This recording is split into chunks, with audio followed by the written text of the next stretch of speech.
two steel balls that are going together can be spun at incredibly high frequency by first spinning them by hand and then blowing on them through a tube, for example, a drinking straw. Explain and investigate this phenomenon.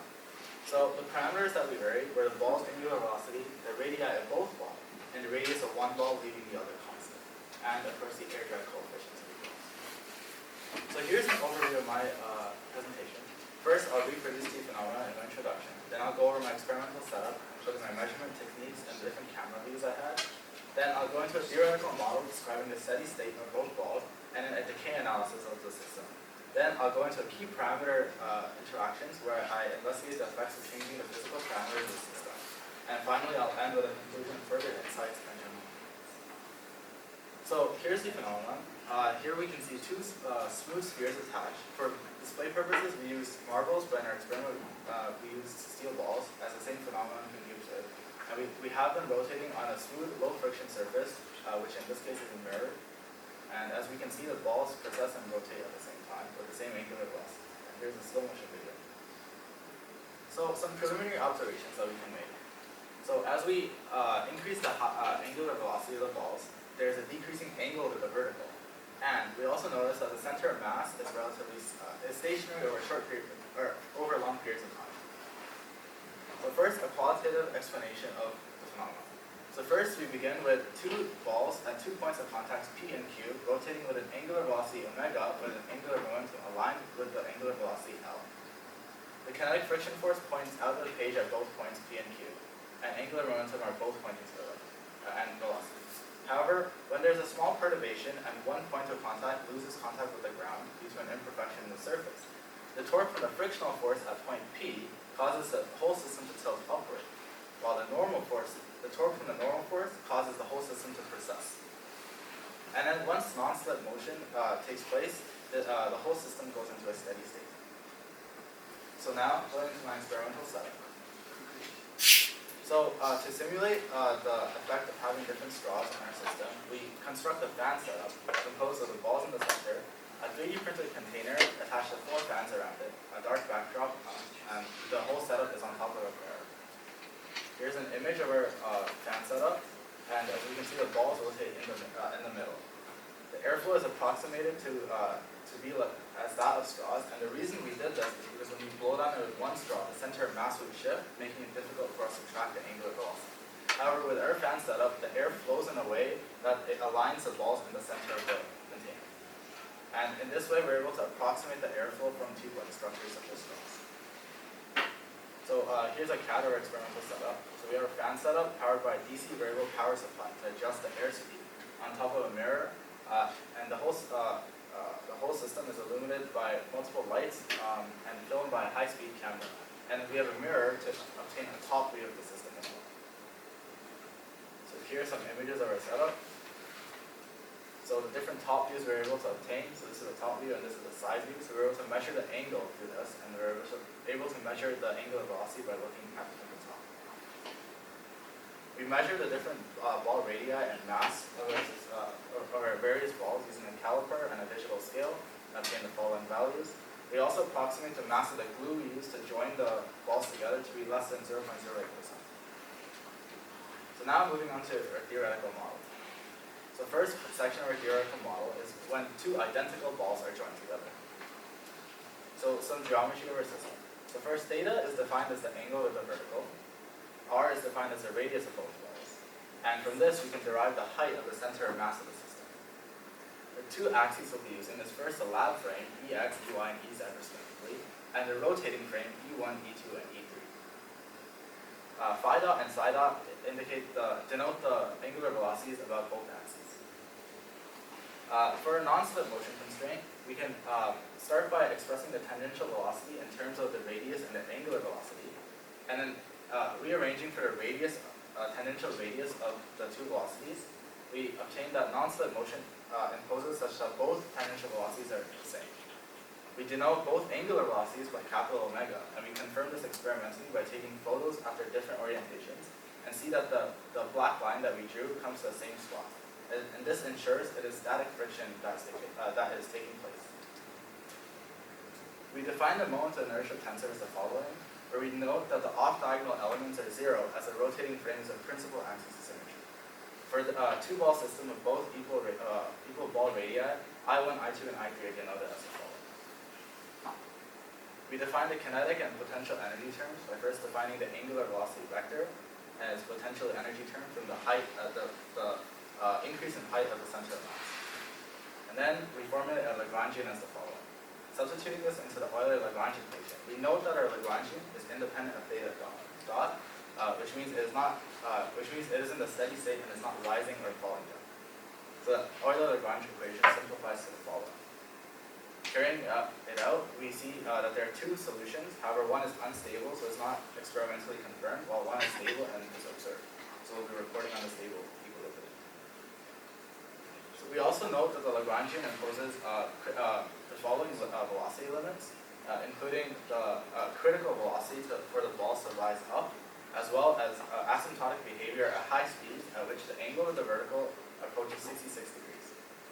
Experimentally, we verify this by plotting our angle of elevation and our angular velocity, and our blue theoretical curve matches quite well with our experimental values. We also plot our critical velocity, and we see good agreement there, and our asymptotic behavior, which is also seen as good agreement. Now, moving on to our theoretical model for different diameter balls. So we denote the RCM as a distance from the center of the larger ball at the bottom to the center of mass of the system. Capital R is the radius of the larger ball, and small r is the radius of the smaller ball. Theta remains as the angle with the vertical. From this, we can see the height of rise of the whole system is this, and phi dot and psi dot remain the angular velocities around EZ and EB axis respectively. The non-slip condition, because our radius have changed, the non-slip condition simplifies to the following. And introducing a dimensionless coefficient alpha as the ratio of both radii, we obtain the following expression for RCM. We modify our moment of inertia tensor to account for the change in radius of both balls, and we reformulate our Lagrangian to arrive at the following stable equilibrium equation. Experimentally verifying this, we see good agreement with our theory. As well, we see the following critical velocity limit required to observe this phenomenon. Now, moving on to our third theoretical model, which would be an empirical decay analysis of the system. So we hypothesized that the decay is due to the air drive and the surface ball compressions when this thing is rotating due to rolling resistance. However, with two causes for the decay, we're not able to isolate the effect of either one. So we modify our setup to be inside a vacuum chamber. So as we can see, we power our fan setup using air-sealed battery jars and use pressure gauge that we can watch until it drops to approximately a vacuum. And then our fan setup is mounted again on a mirror, on a 3-point leveling board to ensure the whole system is level.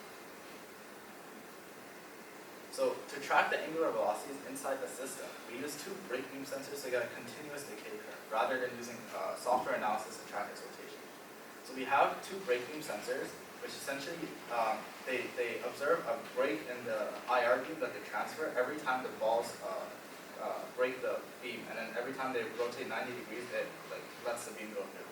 And the data is processed by an Arduino Mega, and is recorded on an SD card data logger.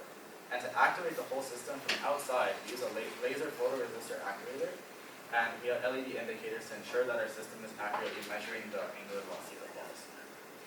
So some sample brake beam sensor data. So as we can see, with air dry and without air dry, there's quite a difference. And we also see without air dry, the whole system is still decaying, which confirms our initial hypothesis that the decay is due to two factors.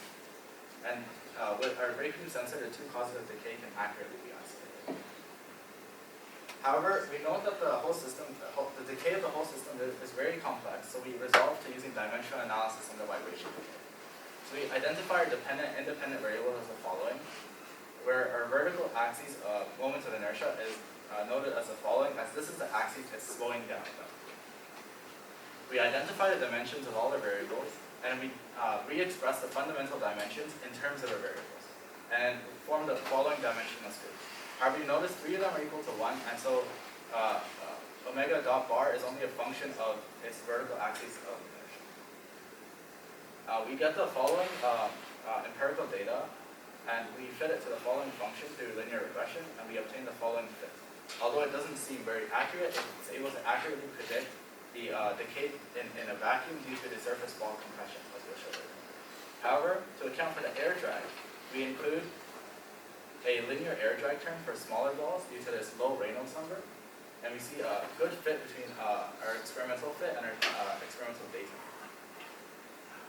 And then for larger balls, we include a quadratic air drag term to account for higher Reynolds numbers. And once again, we see a good fit. Now moving on to key parameters. So first we vary the ball's angular velocity, and we see an increasing angular elevation and larger angular velocities. And our theoretical curve is in light blue, and then our experimental value is in dark. Then we vary the radius of both balls, and we see once again a very good experimental fit to our theoretical model. And we see increasing angular elevation with larger ball radii. And then when we vary the radius of one ball, once again we see a very good experimental fit for our model accounting for two different diameter balls.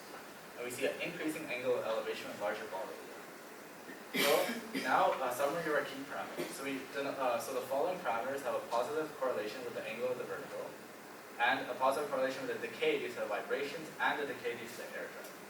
And both of them combined have a positive correlation with the angular deceleration of the whole system. So in conclusion, we began with a controlled experimental setup, which consisted of our fan setup, a mirror, and our high-speed cameras to record the motion. Then we went into a theoretical model consisting of 3 different sections to account for the system's behavior. And we varied the key parameters and experimentally verified them to see a good fit.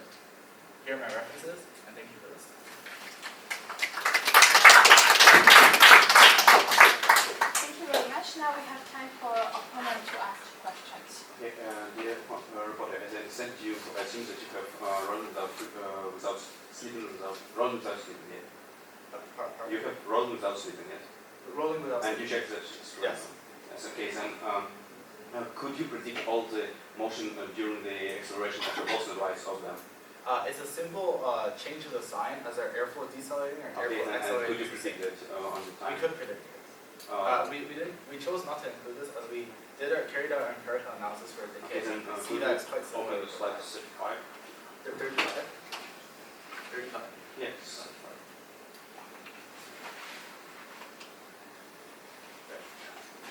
Then is it theoretical or defining circuit? This is an experimental fit.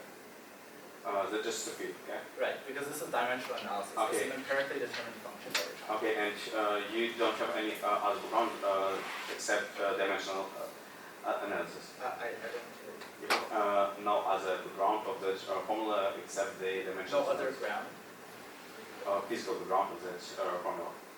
No other background. Okay, doesn't matter. How did you connect your bolts? We use super glue for smaller balls and hot glue for larger balls. Okay, thank you. And in your qualitative explanation, you said that friction force stroke rises your bolts, yes? The friction force torque. Okay, and rises your balls. what force counteract that rise and due to which bolts stops the rise? Because it's a ratio of so it's a normal force that causes it to precess, which causes the angular momentum vector to essentially. So it's constantly rotating like this. Okay, so the torque doesn't stop. We'll discuss it later. And did you investigate the motion when your bolts are identical, then have just distance between them? Next question. We didn't investigate that. However, that's a simple change to a moment of inertia. Okay. Thank you. Now we have time for preparation of the opponent.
gentlemen, my name is Filipovich, and now I'm going to present my presentation to problem number 6, hurricane balls. And first let me introduce you as a report summary. So as a strong point of the report, I'd like to choose the qualitative explanation of the report and the fact that the main topic which arises balls is the friction force, but I think that the reporter didn't qualitatively explain the force which counteracts that motion and stops our balls from the rise, and afterward we see that the angle is constant with the surface. Then I think the theoretical model of the reporter checked the non-stick motion, and that was explained, and also the reporter used the Lagrange function to define the constant angle between the surface and the balls. And also the reporter received the stable and unstable solution, and I think that the reporter should say something more about the unstable solution and why he can consider it as unstable.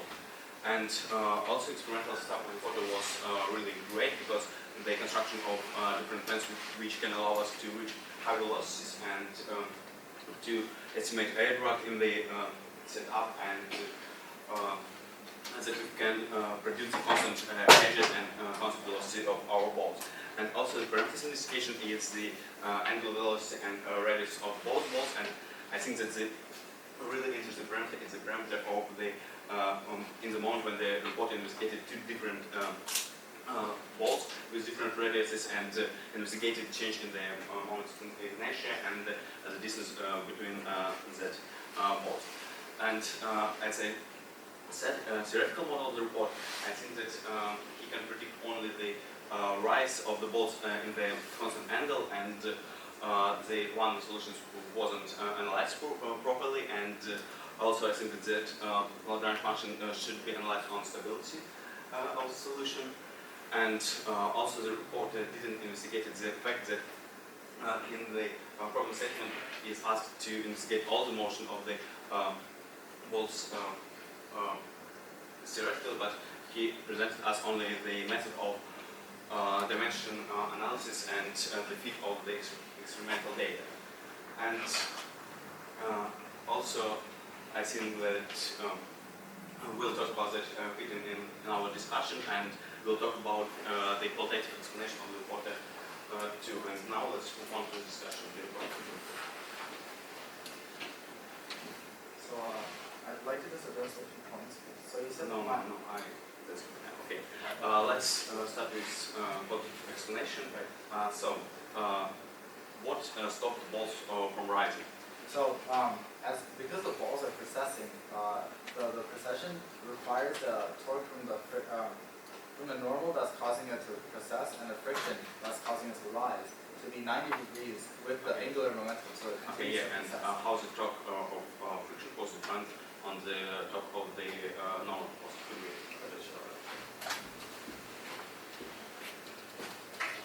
Okay, we have our balls. Right. And friction force is directed like something like here, and normal correction force. If we're looking at it this way and it's spinning like this, its friction force is not to the side. Okay, and where does the friction force is directed? The friction force will be directed, they're spinning like this and rotating like this, and we directed Inward, and then why can you say that it will rise your balls? Why it will rise? Yeah. So if it's directed inward, you do your R cross it. Yeah. Oh wait, no, it's directed. So if your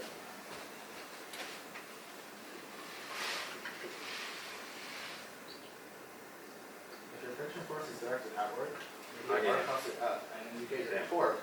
So right now, suppose its angular momentum is right now. Like, Yeah, okay, but about the correction its force. torque would be somewhere here, so it causes it to rise. Right?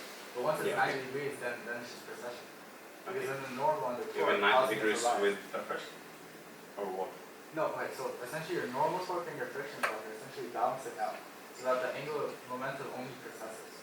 Okay, Right? yeah. But until it rises, it's not only precessing. What do you mean, but not only processing? Like what? Okay, so the cause for the stop of the rise of the whole system is due to the lack of kinetic friction that actually is only static. And once it's static friction, it's no longer having a Okay, yeah, but what changed with the, for example, you showed us that the higher the velocity of the bolt, the lower the higher our bolts can rise, yeah? Right. And how that, so what changed in the system with the increase in the velocities, but friction force that does not depend on the velocity? Right, the friction force does not depend on the velocity, that's right. It's because at that angle that it rises to 66 degrees, it's essentially Okay, yeah. like our Lagrangian is based upon the principle of least action. For example, so and it's if we, balancing out the normal torque and the friction torque such that the whole system. okay, yeah, only but processes. if you write the torque equation relatively to the point of contact, what will stop it from the rising? We'll stop it from rising. Like, I'm not sure I understand. Like it's only the normal. For example, if we, So if it's let me not give you rising, for example, if we write the torque equation relative to not to the center of masses, but to the point of contact, what will rise it and so what now will we're stop it from? shifting our frame, like our pivot point essentially from center of mass to Yeah. contact. So now you have a torque from gravity. Okay, yeah, but what will rise it? What will cause it to rise? Then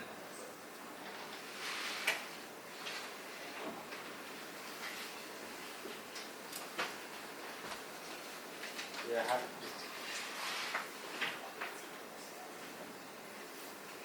so that so for it to rise, the increase in the normal force. Okay, I believe like using your because this pivot here is actually shifting along the surface, right? As okay, it yeah, but rises. what do you mean by shifting along the surface? We need to have some moment which will write it, a torque which will write it. Right. Yeah, but what rises it? I'm actually not too sure if you use your pivot point as this, but about the pivot point, which is But you know that it doesn't matter relative to which point you right, write it. right. So would you be able to give some insight of why it rises if you use this equipment? Because in my theoretical model, I use a center of mass. Okay, we are So not talking either about case- theoretical model now. What about qualitative explanation? Right. So if you're saying if your pivot point is here, right? Yeah. Then you just have your gravity force. Yeah. So And what can rise it? what can give it rise? Yeah. And it's in a steady state, so it's no longer rising. No, I mean, for example, when we have a position when only one ball jumps over some roughness of our surface, and it will continue to rise until some moment. Right. What will rise it if we write that equation relative to that point? So at that point, I'm back. So then it would just be your torque and your gravity. Right? Because if it's like this, you just do your R, which is this way. And then you get your angular momentum. Because of its moment of inertia, the angular momentum is somewhere here. So then, if you do this R cos your F, you get a torque which acts around here. So this angular momentum will start to shift towards your torque, right? Did you jump from the ball? That angular momentum will change due to the hop of the ball. Yes, yes.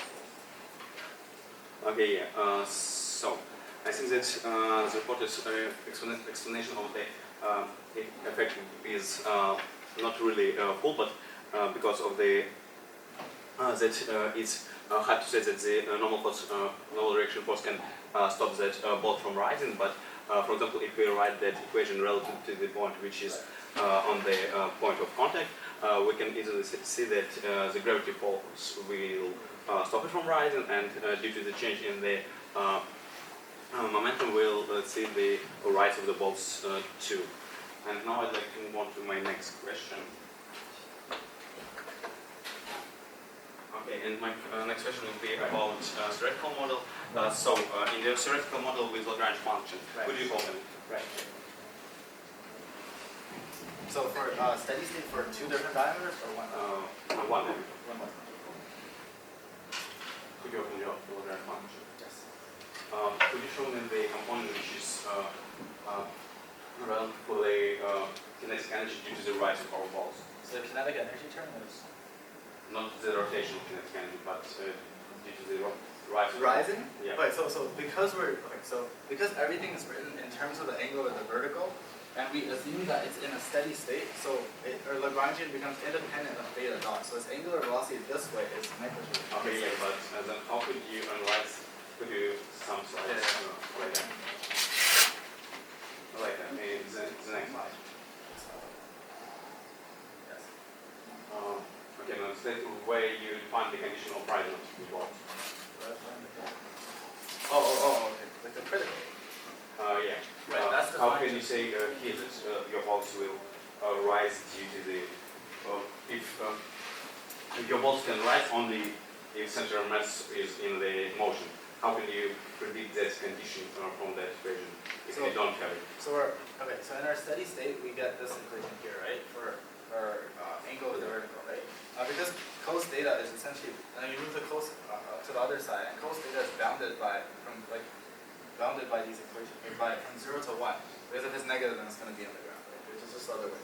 So it's bounded between 0 and 1, which causes this critical limit. No, I'm not talking about the condition. I'm talking about the fact that you don't have a component of kinetic due to the rise of the bolt, Right. and here you consider the rise of the bolt on the surface. Right, yes. Yeah, and how can you? Because you Without that find the component. condition for it to rise, you don't need to include the kinetic energy term for it rising. Why don't you? Because you're only solving for it in the steady state. So the way to think about it is that your steady state is just a very small angle above the ground. And what is the angular velocity for example, required in the to qualitative obtain that steady explanation, state? you said that your bolts rises due to the roughness of surface. Right, that's just the initial perturbation required to just lose the point of contact. And after that, the bolts will rise. Yes. And if the velocity is smaller, it will. It will fall. Yes. Okay, yeah. So I think that the robotics model of that of the assumption that they consider the steady state motion on that moment when the bolts are on the surface is can be implied here because if the bolts are on the ground that and the angle theta, the time derivative of theta is equal to 0, that this is the only reason to them to rise is when its acceleration becomes less than 0, and from that we can obtain that, and only, but also I think that the reporter did not, also I think that the reporter didn't write or hold the Lagrange function first, and after that we can analyze it. There's a misunderstanding. Why do you think I should include the rise?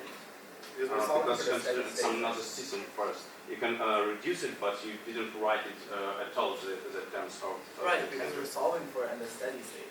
Okay. So like the Yeah, critical okay, angular velocity move on required to to the rise it. next Right. question about the motion of the bolt. Could you dimensions? Dimensional analysis, sure.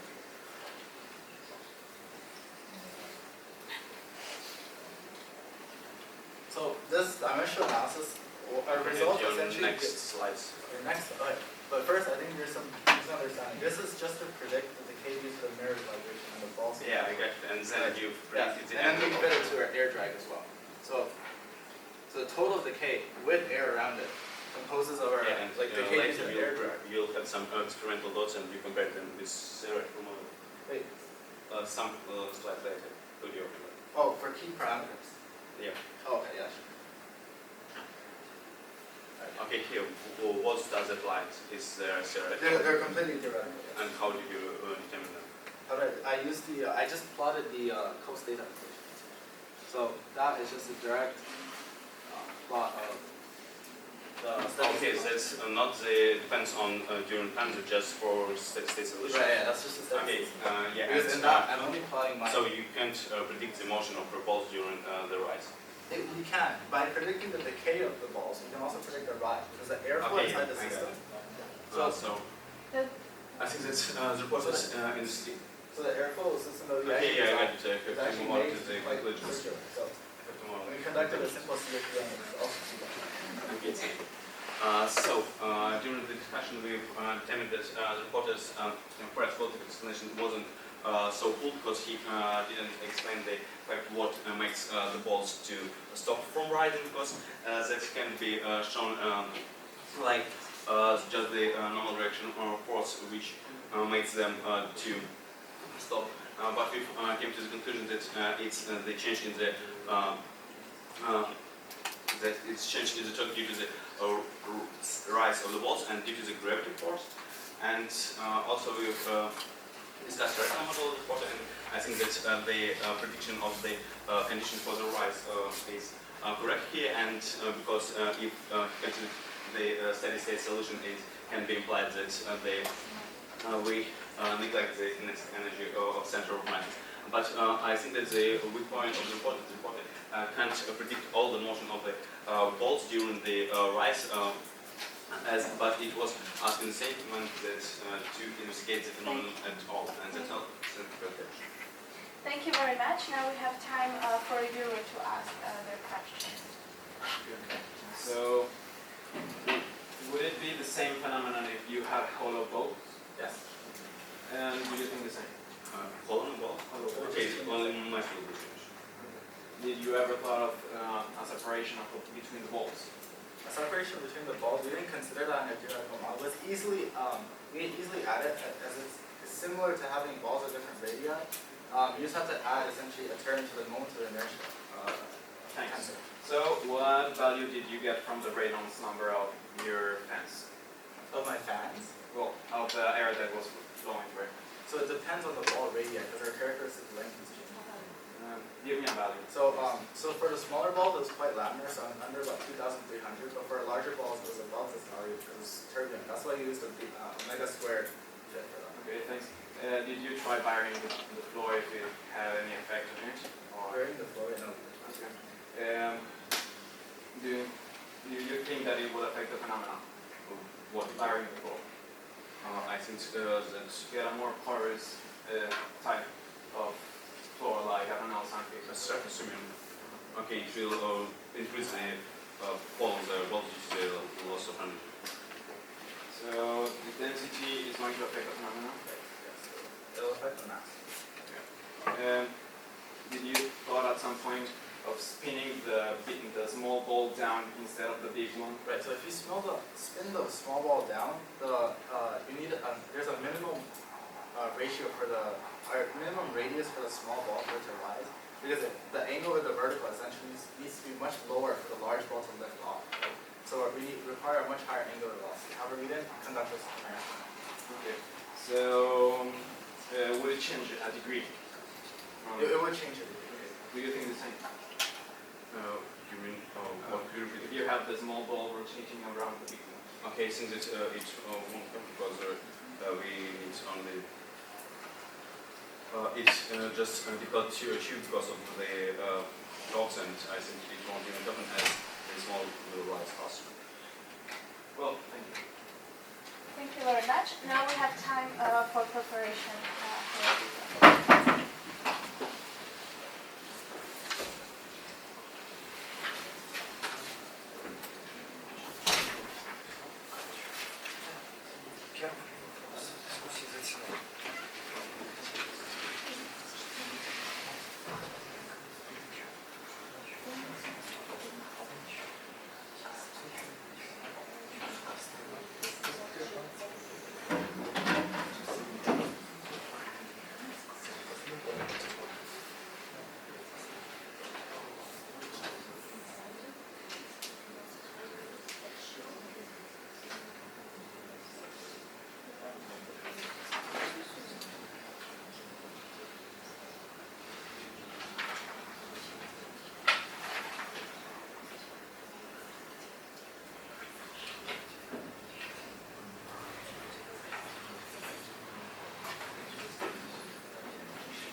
So the problem number 6, hurricane balls, as we've seen before. We thought the presenter, as an overview, we thought their hypothesis was good, but they were that was on the papers of the researchers. And after that, the theory was concrete, but they weren't expecting a lot more. We were expecting a little bit more because they could have made more research in the practical stand. Because at the experiment part, yes, they varied the radius, but they didn't expect a bigger ball and a smaller ball, and neither they did separation of these balls. Well, what I'm talking about with the big one and the small one, I'm talking about the movement of the small one on the bottom. Finally, their calculations and their conclusions fitted what their narrative was about. So it was. So, as I said before, their strengths. They thought about the relevant parameters. They didn't went enough in depth, as I said before, varying a little bit at least the space between the balls. And their model was efficient and it was correlated. And finally, their predictions fitted obviously their experiment. But as I said before, the variables, they used only marbles. But what about, I don't know, maybe ping pong balls? They could have used them. And well, maybe the correlation of the balls, and can't explain why the balls stopped rise. Okay? Oh, I forgot a really quick point. They thought that the bigger ball must always remain on the bottom, but if they could have investigated that if you put at a higher frequency of the bottom, the little ball is going to go faster. On a review, he collaborated and tried to talk about some specific points, the friction, the friction, and why did the ball rise. So they were talking about a lot on this topic, and I thought that the discussion got a little bit stagnant, but I will get to this later. They clarified some important points, and well, but they spent a lot of time on the same topics, and they didn't move on. Well, finally, the fighting points. Why? Well, the stop ball of rising. Well, it was lifted by irregularities, and they claimed that kinetic energy must be used. But we have to agree with the presenter. It was because of some imperfections. Even though we can't see it at some point the ball must go up. After that, the kinetic energy involved in the ball rising. He claimed that it has not an effect on this, and that it is necessary to explain. The opponent said it was necessary to explain this point. Finally, I have to agree with the opponent because there is movement while rising. Thank you. Thank you very much. And now we have time for reporter to conclude his presentation. So I would like to thank the opponent and the reviewer for their discussions. So I would just like to clarify in the opponent why the ball stopped rising after at the steady state. So the ball stopped rising at the steady state because the kinetic friction due to a slight slip of the ball decreases as it approaches a steady state to a completely non-slip motion. And they decrease in such a way that the torques from both of them are 90 degrees to the angular momentum vector due to its moment of inertia tensor. And because it's rotating about this way and this way, its angular momentum will be a summation this way plus its angular momentum rotating like this. And so that the angular momentum rises until the torques from both gravity and normal force are, as the friction and the normal force are both 90 degrees to the angular momentum, which causes the whole system to go into precession rather than increasing in angular velocity. So that's the first thing I'd like to clarify. And the second thing is for the rise of the ball. So as we can see, we conducted a simple CFD on our fan container's airflow, and we're able to obtain a region in the middle, which is approximately constant velocity, which is where the hurricane balls are usually rotating. So by empirically finding a law for the friction, for the decay due to the ball compressions and air drag, we believe that we can also predict the rise of the balls, as it's quite similar to simple decay of the balls as well. However, because we weren't able to measure like exact velocity profile inside our fan container, we weren't able to actually determine a theoretical curve for the rise of the ball. So, thank you. Thank you very much.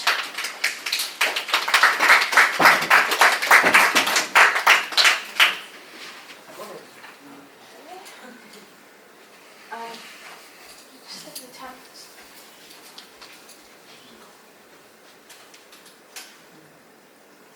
I fixed it. Now we have time for questions from jurors. I'd like to start. To the floor, can you comment on how much of your theory was taken from the literature and is Right. learned versus what was a novel? So,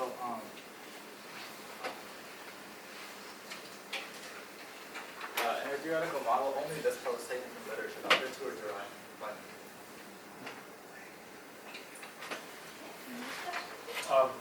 For the opponent, in your questioning phase, the second question you asked was, could you predict decay, right, in your model? You asked them if they could predict decay as it went down. I asked not exactly the decay, I mean the whole the rise of the balls and then the follow down.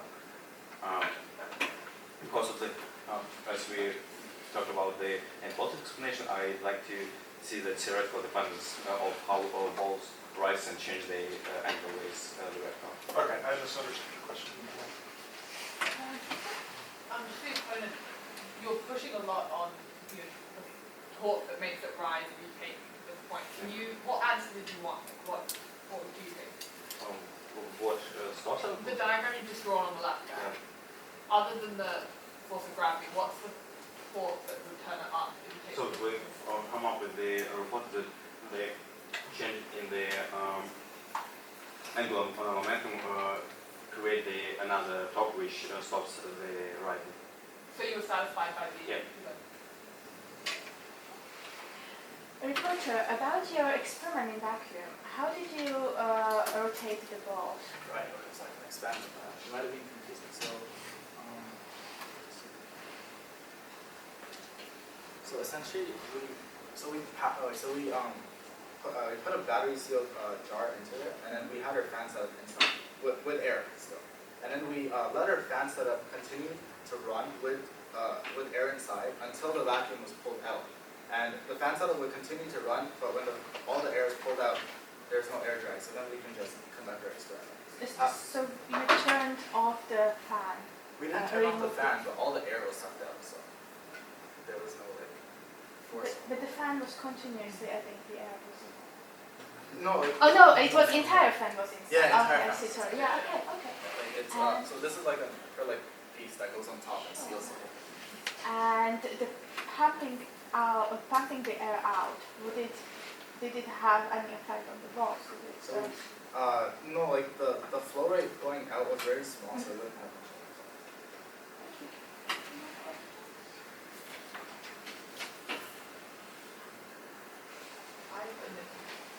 Here's slide 28.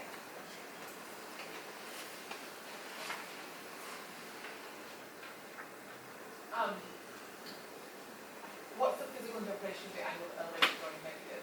And Oh, so can I just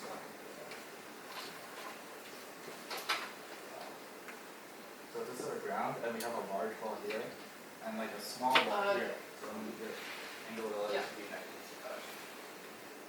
I have a related question to this slide, so thank you for directing it to me. How did you measure the angle of elevation, and why don't you have any error bars showing there? Oh, so we do have error bars. However, it was so we measured the angle of elevation by using a software that would essentially take its.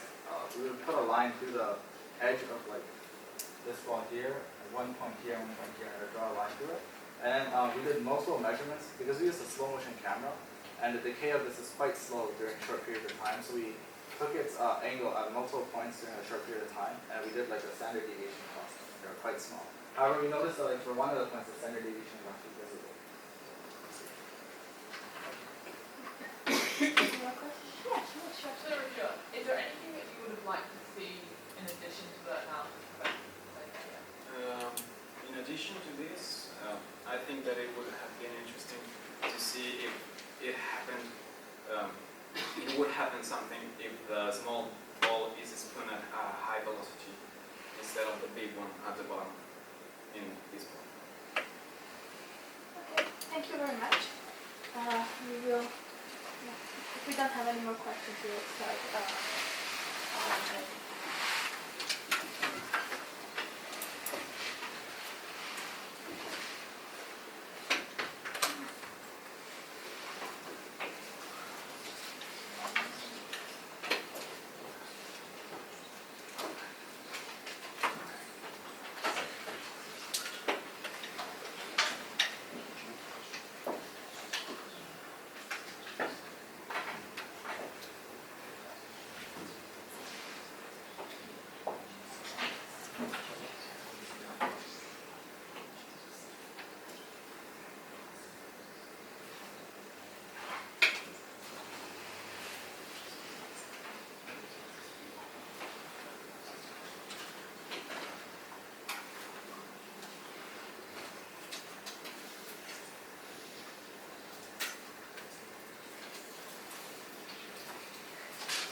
are ready.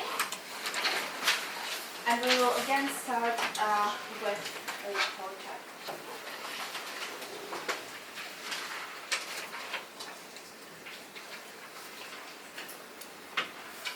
We have 6, 9, 6, 7, 8. Then opponent.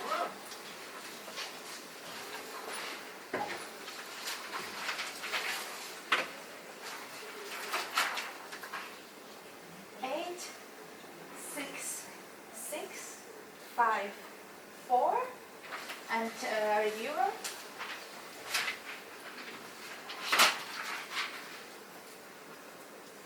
7, 5, 6, 4, and 4. Okay.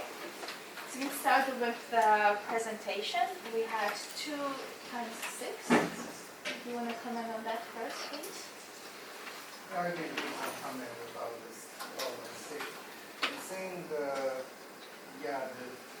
experiment is pretty impressive, especially the setup. I like that pretty much. But your theory actually focus only on steady states. There's nothing about the acceleration part. And of course, you have some relation trying to say that the symptomatic behavior, but that certainly should depend on the contact surface. And that part, the experiment is missing. I think that's pity. So for your presentation, I give you 3.5 because of the dynamic part missing. And for the discussion, I can give you only 1.5, so end up to 6. To add to this, of course, like different jurors have different views, and that's why there are more jurors in the jury. That's I think good thing. But from my perspective, you understand the task, you choose the part you want to investigate. You do very non-trivial investigation. You derive a theory, you compare with a very well-done experiment, and it fits. And you fill 12 minutes with this. This is what I would expect. Because I think in every task we can think about like what else we could, but important is the consistency and the scientific approach. We thought a really well-done experiment, very well analyzed, the error bars with deep understanding what does it mean to fit theory to the experiment, and if it makes sense or not. And I very much appreciated that. Maybe Catherine has some more I mean, I comments? gave the high score, but I had the same question. Yeah. To me, this is exactly the application of science method. And it's not complete. Like, of course, I would like to see other things, so it could be 10, but like, I think that was incredibly well done. It was representative, it was clear to understand. I initially started a little bit lower, and then I think the opponent was very helpful in like drawing out how much you understood, and all the little follow-up questions and little extra bits around, modeling like the decay with multiple approaches and doing the reverse, even though you didn't do it, being able to articulate how you would go about doing the dynamic situation, I thought was compelling. Questions? That's okay. The experimental setup is very interesting, soft form experience.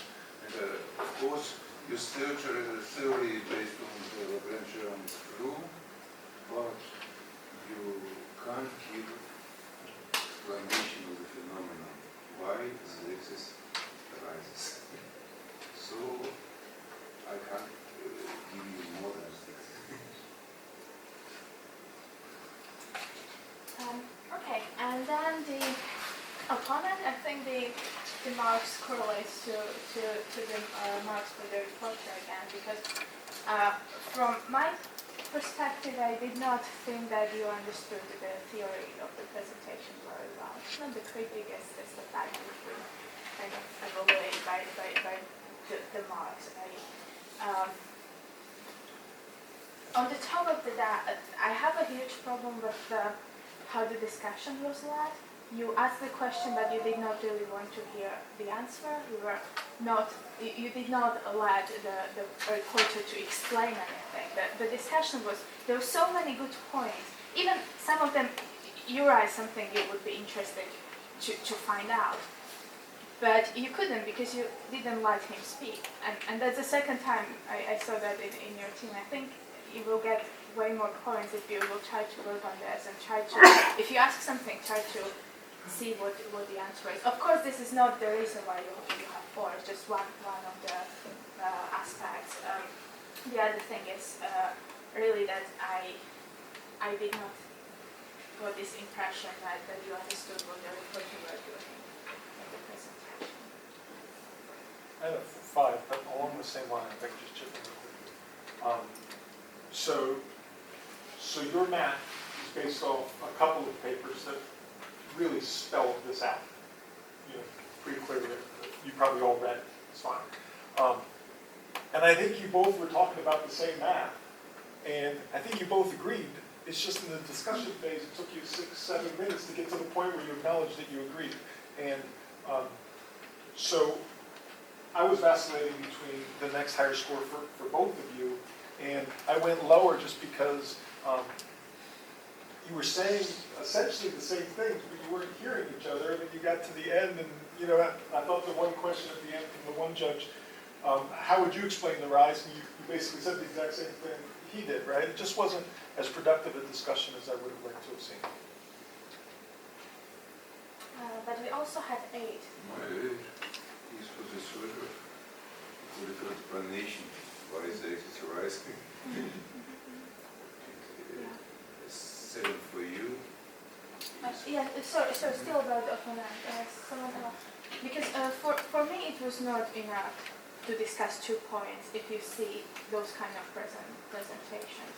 Like in some presentations, if there are only few data brought out, there's nothing to talk about. But you led the discussion in the way that you only came across two problems and didn't call it out. Yeah. Okay, sorry. And then for the review, I again had 1 or 2 points, so I will just carry on. And I had exactly this same problem about the understanding. You had to choose who to take side, and you choose opponent, which I thought, it was not a good decision at this point, because I think they did not understand some points, and you just repeat what they've done wrong from my perspective. I don't think, yeah. Just to build on that, I actually thought in this round you asked some nice questions, and so I had really high aspirations when you came through on that question stage. You asked about the hollow balls; they both gave you accurate answers, and you didn't come back to it again. So I thought there was some, there was some potential probing to get some deeper insight. The reason why I went with a 4 is you just said a couple of things that were just wrong. So, for example, in the problem statement it says to investigate steel balls, and you suggested use ping pong balls, which introduces a whole other host of dynamic problems. They were talking about the 2 balls, the small one and the big one, and he gave an answer which was correct about the orientation, and you disagreed with him. And so I was choosing between a 4 and a 5, and ended up going lower just because there were just a couple of things that physically I don't think you understood or you didn't have correct. But we also have 7. 7 is for your questions about hollow balls and for that when the small ball, the system can stand on the small ball and the big one will be one position. I think it's true. You arm wrestle.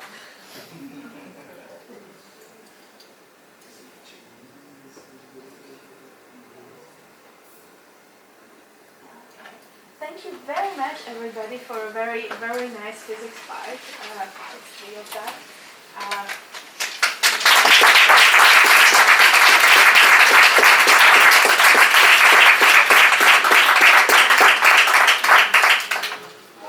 Thanks for the team, thanks for our help, and thanks for the jurors, and good luck for the next Help us for dinner, because you don't want to miss it.